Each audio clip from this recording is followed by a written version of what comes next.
Olá pessoal, hoje a gente vai falar sobre a novela A Hora e a Vez de Augusto Matraga, de João Guimarães Rosa.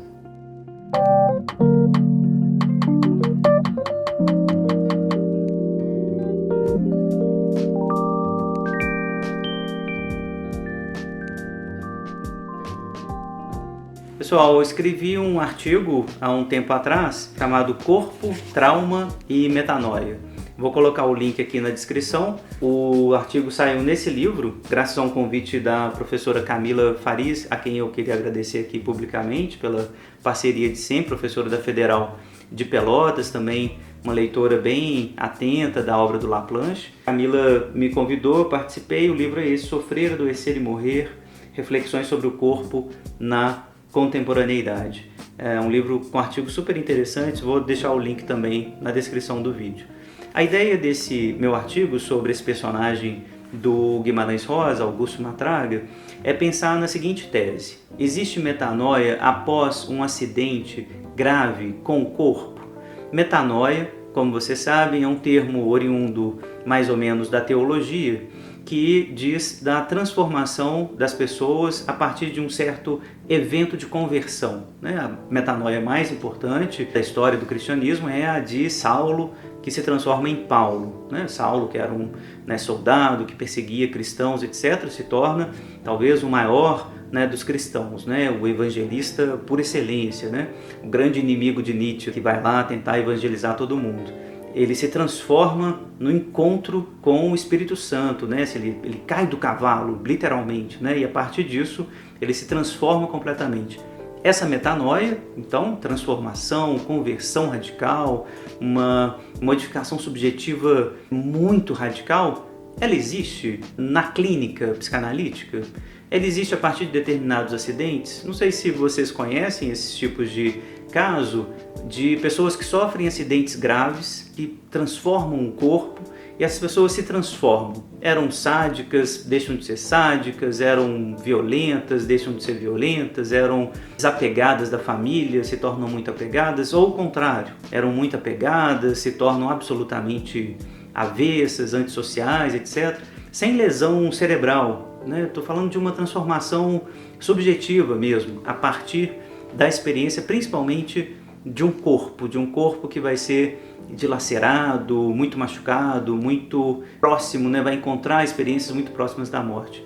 Então, a tese do meu texto é dizer que sim, eu acredito que existem casos de metanoia, que é um conceito, obviamente, não psicanalítico, mas que estou tentando pensar em trazer para a psicanálise. Queria ver, inclusive, o que vocês acham, se a gente pode pensar nesses tipos de transformação do eu, como pensar na metapsicologia disso que poderia ser descrito como metanoia, uma transformação do eu a partir de uma experiência traumática, dolorosa. Que tipo de reconfiguração narcísica seria essa?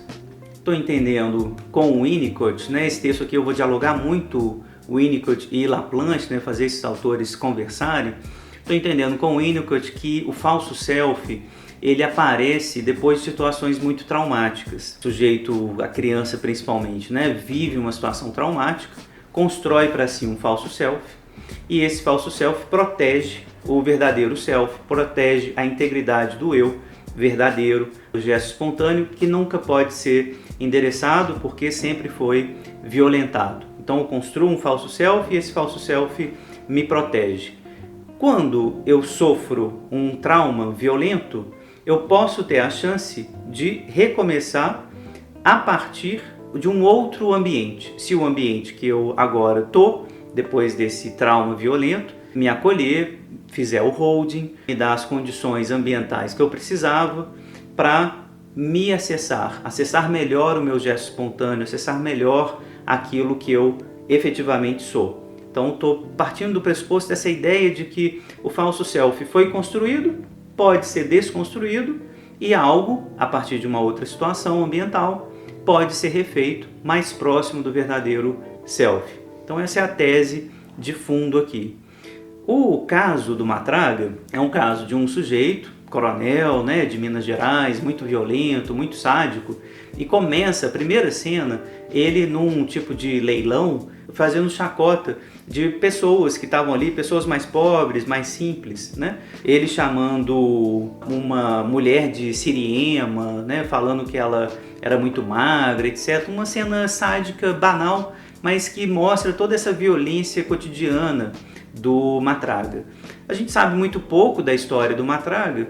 O que a gente sabe dele é narrado aqui como sendo filho de um pai pancrácio, ou seja, um pai tolo, um pai que não se coloca, né, que não é firme o suficiente, e a dona Dionora, que é a mulher dele, que vai fugir, diz para o leitor, né, a mãe de Nhô Augusto morreu com ele ainda pequeno. Então esse Augusto Matraga, ele perde a mãe muito pequenininho. Esse sogro, né, dela, ele era muito leso, né, não dava nem para chefe de família.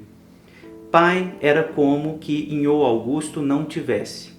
Então o tio era um criminoso, vivia escondido, ou seja, não tinha muito família. Quem criou o Augusto Matraga foi a avó, que queria o menino para padre. Então rezar o tempo todo.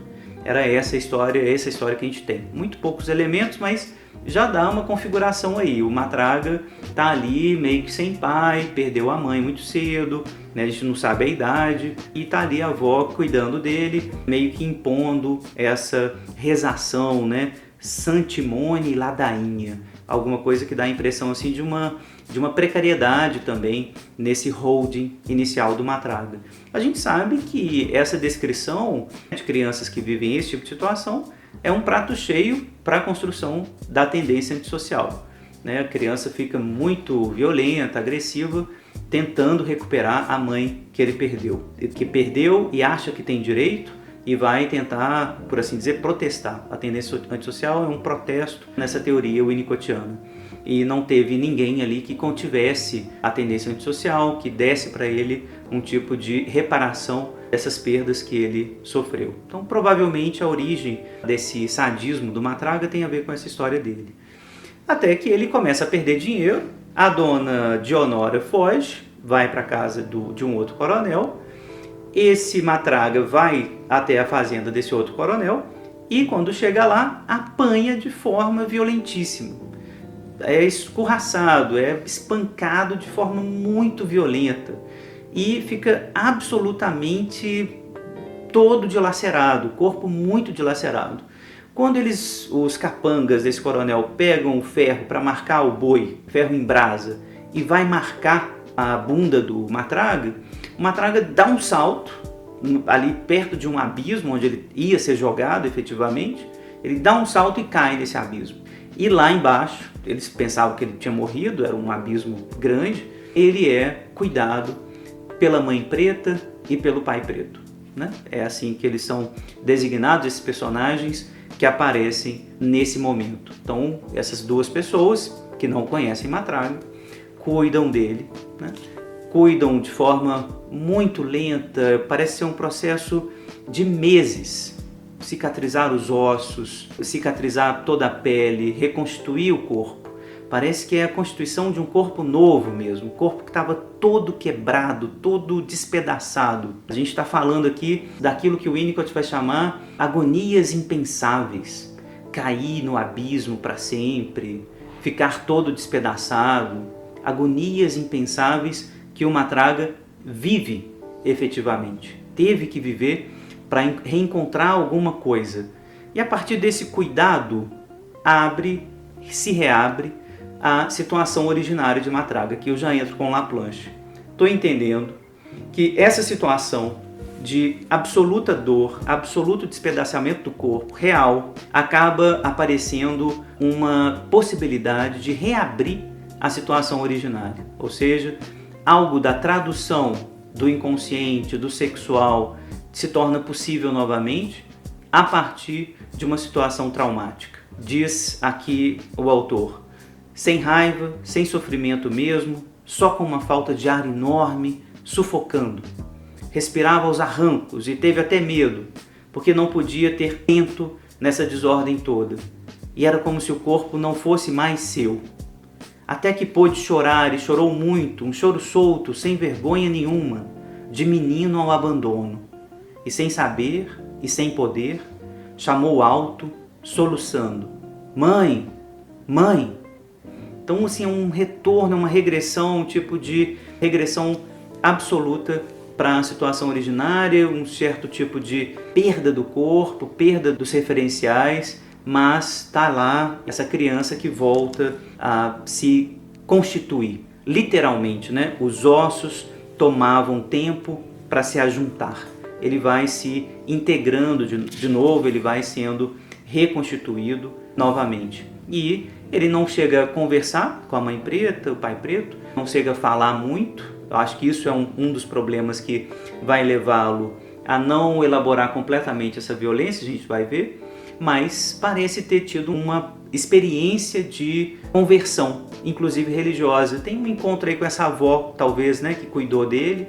Ele chama um padre, confessa, e esse padre faz um tipo de lema, né, um tipo de mantra que ele fica repetindo o tempo todo. Inclusive na versão fílmica que fazem, né, dessa novela do Rosa, um filme que vale muito a pena ver. Na versão fílmica esse mantra aparece lá pelo ator que representa o Augusto Matraga de forma bem interessante. Jesus, manso e humilde do coração, fazei meu coração semelhante ao vosso. Então um mantra de idealização, um mantra que convoca uma identificação, né, com Jesus, assim, de se tornar manso.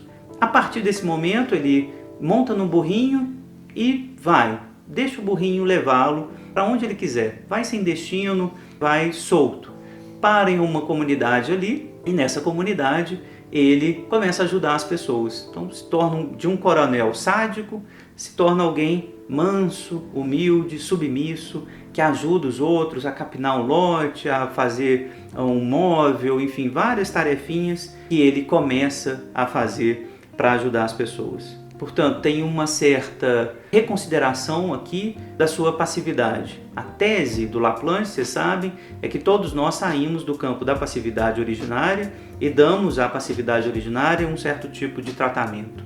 Ou a gente continua muito passivo, né, nesse masoquismo originário, ou a gente faz frente à passividade, invertendo a passividade, nos tornando hiperativos, né, sádicos, como foi a primeira solução do Matraga. Então o Matraga parece ter encontrado um certo tipo de solução para a passividade. Esse masoquismo cotidiano, cristão, de ajudar o outro, de estar nessa função de ajudar o próximo. Queria lembrar aqui dessa passagem que eu cito do Laplanche. Fazer face à passividade essencial da situação infantil é a tarefa maior da simbolização. O que a simbolização, concebida como tradução impossível, deixa cair é a fantasia inconsciente. Apenas ela é a fonte da pulsão humana.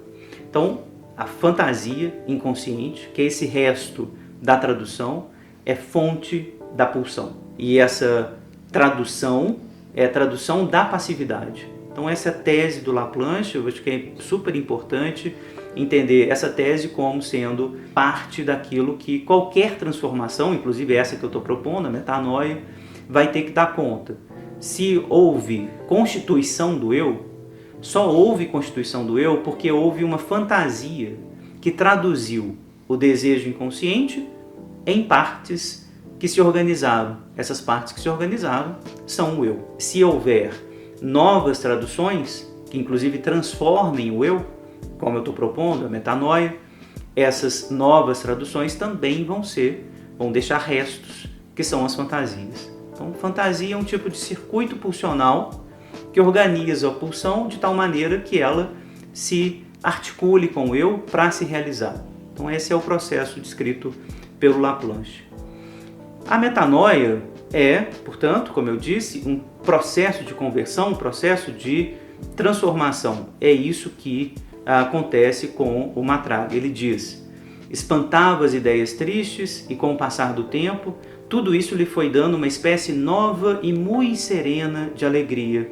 Esteve resignado e fazia compridos progressos na senda da conversão. Então, era uma transformação que ele estava acontecendo. Num determinado momento, Matraga encontra um bando de jagunços liderado por Joãozinho Bem-Bem. Esse nome engraçado, né? Joãozinho Bem-Bem, mas que denomina um sujeito que era absolutamente do mal, assim, no sentido da jagunçagem, né? Da lógica da jagunçagem, que era a lógica da vingança, da violência, da pilhagem, né? Enfim, essa posição que os jagunços ocupavam no sertão de Minas, né? Nessa lógica ainda muito de uma lei do mais forte, né? Joãozinho Bem-Bem para ali na cidade, o Matraga, muito solícito, ajuda esse bando, porque vocês sabem que existia também uma relação de troca, de ajuda, né? Os jagunços ajudavam o coronel e os seus súditos ali, né? Meio que vassalos, ajudavam esses jagunços. Existia uma relação de proteção também que a jagunçagem produzia. Pois bem, nesse momento, o Matraga ajuda, enfim, faz ali a sala, né, onde Joãozinho Bem-Bem se instala com o seu bando.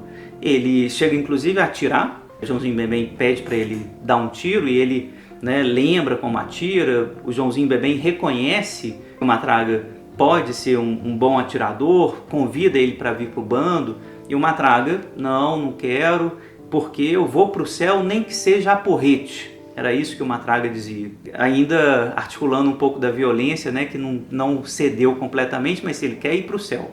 Passa essa cena, o Matraga tem um sonho que eu acho que é super importante a gente destacar. Ele diz o seguinte no sonho: à noite tomou um trago sem ser por regra, o que foi bem bom, porque ele já tinha parado de beber, ele não queria mais transar, não queria beber, e aí ele toma esse trago, porque ele já viajou do acordado para o sono, montado num sonho bonito, no qual havia um Deus valentão, o mais solerte de todos os valentões, assim parecido com seu Joãozinho Bem-Bem, e que o mandava ir brigar, só para lhe experimentar a força, pois que ficava lá em cima, sem descuido, garantindo tudo, e assim dormiram as coisas. Um sonho super bonitinho, né, assim, de Deus lá, e mandando o Matraga brigar só para experimentar a força.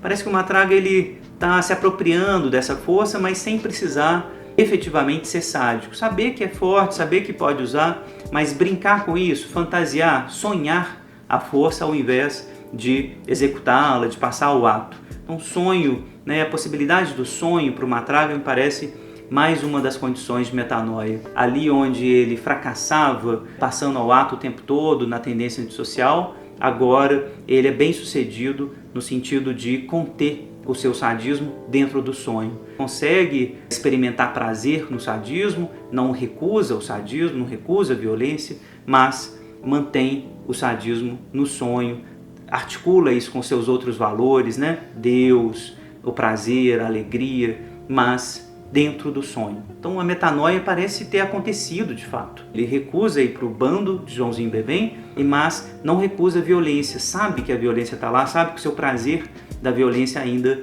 o habita. Só que um tempo depois, por esses caminhos aleatórios, acontece de Joãozinho Bem-Bem chegar numa cidade, Matraga está nesse mesmo lugarejo, e o que acontece? Joãozinho estava ali para se vingar a morte de um dos seus jagunços. E quando isso acontecia, a família daquele que havia matado tem que pagar, caso esse assassino não fosse encontrado. E era essa a lógica da vingança que Joãozinho Bem-Bem queria impor. Esse sujeito mais velho, um senhor mais velho, pai desse jagunço que havia matado o jagunço de Joãozinho Bem-Bem, pede, né, pelo amor de Deus, pede pelo sangue de Jesus Cristo e pelas lágrimas de Virgem Maria, para não matar nenhum dos seus filhos, para não estuprar nenhuma de suas filhas. Pede piedade, portanto, ao Joãozinho Bem-Bem, ele não tem culpa disso, os outros meninos também não, mas Joãozinho Bem-Bem é inflexível, diz: essa é a lei do sertão, né? Dente por dente, olho por olho, se o filho matou um dos meus, eu vou matar um dos seus também. O Matraga vê essa cena e diz: olha, de jeito nenhum, se você fizer isso, você tem que passar primeiro por cima do meu cadáver. E aí ele se prepara para a luta. Então, essa metanoia ela não é completa, mas ela promove um tipo de inversão do uso da violência. Não é completa no sentido de que o Matraga ele não sai do campo da violência. Ele consegue ainda se manter nesse campo da violência, mas agora usa a violência para combater a violência. Existe um uso mais complexo da violência aqui. Também podemos dominar e agredir para proteger valores importantes. Se a violência de Matraga era sádica, para proteger um verdadeiro self inacessível, agora ele pode usar seu sadismo da forma mais articulada aos valores, então, que lhe dão dignidade. E a partir dessa luta muito sangrenta, extremamente violenta, Joãozinho Bebem morre, as tripas dele, né, saem da barriga, vão para o chão, mas Matraga também morre. É uma briga terrível, uma luta terrível, na qual os dois morrem. Nessa briga final aparece um sorriso imenso nos lábios, lambuzados de sangue, e de seu rosto subia um sagaz contentamento, uma alegria sábia, um tipo de Gaia ciência. Me vem a expressão de Nietzsche aqui para pensar nesse sagaz contentamento que o Matraga sente quando ele mata, morrendo, o Joãozinho Bemem. Parece que ele descobre alguma coisa, parece que tem um insight ali que faltava, talvez um alívio de poder usar a violência para combater a violência, talvez um alívio dessa história que deve ter consumido tanta energia nele, da transformação, de como que é um tipo de ápice dessa transformação. Ele ser um herói, ser um mártir contra a violência, uma violência que ele foi endereçado e que ele endereçava tanto no início da história da vida dele. Então parece que alguma coisa se modificou. Queria terminar então agora convidando a gente a pensar nesse tipo de metanoia na clínica. Então, retomando a questão, existe metanoia na clínica? Como que a gente pode descrever a metanoia do ponto de vista metapsicológico? Transformação narcísica, reconfiguração dessas traduções narcísicas do eu? Quais são os limites das metanoias?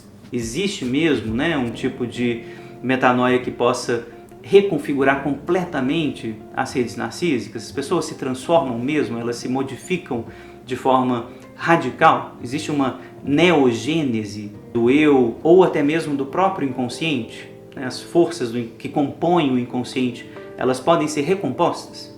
Todas essas são questões metapsicológicas super importantes que textos como esse do Guimarães Rosa fazem a gente pensar. Queria recomendar muito a leitura do Guimarães Rosa, um autor que eu adoro, né, amo muito. Esse conto em particular está no livro dele chamado Sagarana, um livro lindíssimo. Então recomendo a leitura, né, para a gente conversar e discutindo aqui, não só esse conto, como outros contos do Rosa, o grande romance dele, O Grande Sertão, para a gente, enfim, conversar sobre esse autor também, a partir da psicanálise. Era essa a minha questão para vocês. Fica aqui o espaço para vocês conversarem, comentarem, criticarem e digam aí o que vocês acharam. Se vocês não são inscritos, se inscrevam no canal, curtam aí o videozinho, comentem, compartilhem com os colegas. É um projeto de extensão da UFMG, eu faço questão de lembrar, uma universidade pública, gratuita, né, que tem também por função levar as nossas pesquisas feitas aqui dentro para a comunidade externa de forma também pública, também gratuita. Então, por favor, espalhem a notícia. E muito obrigado pela companhia de vocês. Até a próxima.